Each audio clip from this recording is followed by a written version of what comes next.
It started to happen gradually. I would walk into a room and say something, and no one would notice. I would say, "Turn the TV down, please," and nothing would happen. So I would get louder. "Turn the TV down, please." Finally, I would have to go over and turn the TV down myself. And then I started to notice it elsewhere. My husband and I had been at a party for about 3 hours, and I was ready to go. I looked over, and he was talking to a friend from work, and I walked over, and he kept right on talking. He didn't even turn toward me. That's when I started to put it together. He can't see me. I'm invisible. I'm invisible. Then I started to notice it more and more. I would walk my son to school, and his teacher would say, "Jake, who's that with you?" And my son would say, "Nobody."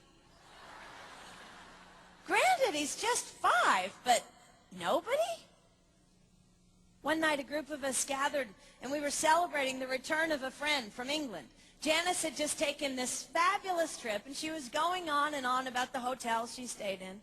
And I was sitting there looking around at the other women at the table.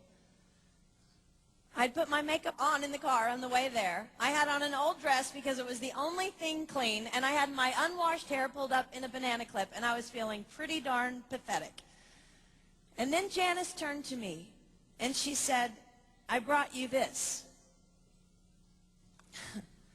It was a book on the great cathedrals of Europe. I didn't understand. And then I read her inscription.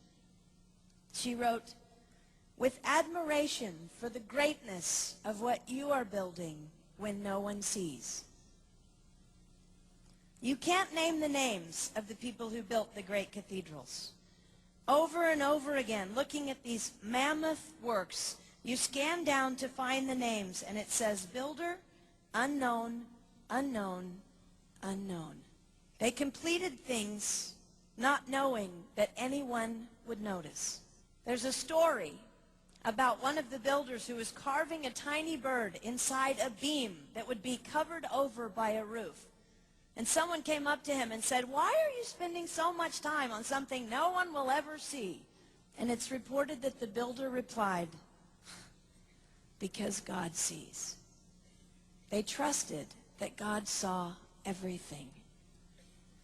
They gave their whole lives for a work, a mammoth work they would never see finished. They showed up day after day. Some of these cathedrals took over 100 years to build. That was more than one working man's lifetime. Day after day. And they made personal sacrifices for no credit.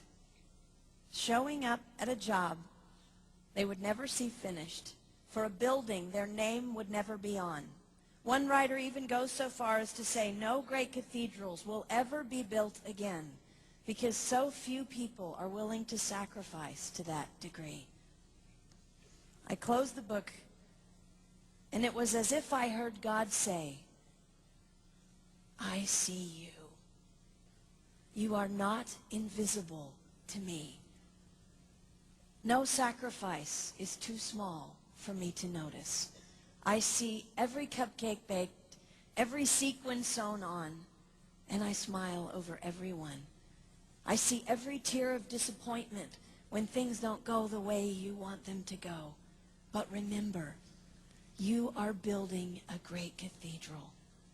It will not be finished in your lifetime, and sadly, you will never get to live there.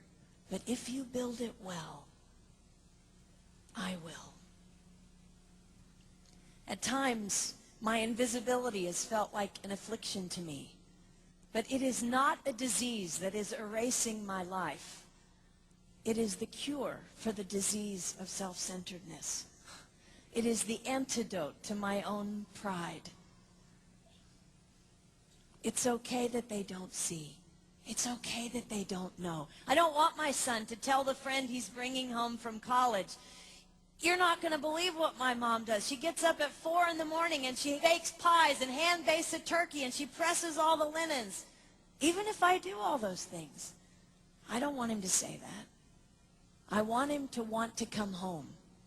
And secondly, I want him to say to his friend, you're going to love it there. It's okay that they don't see. We don't work for them. We work for him. We sacrifice for him. They will never see. Not if we do it right. Not if we do it well. Let's pray that our work will stand as a monument to an even greater God.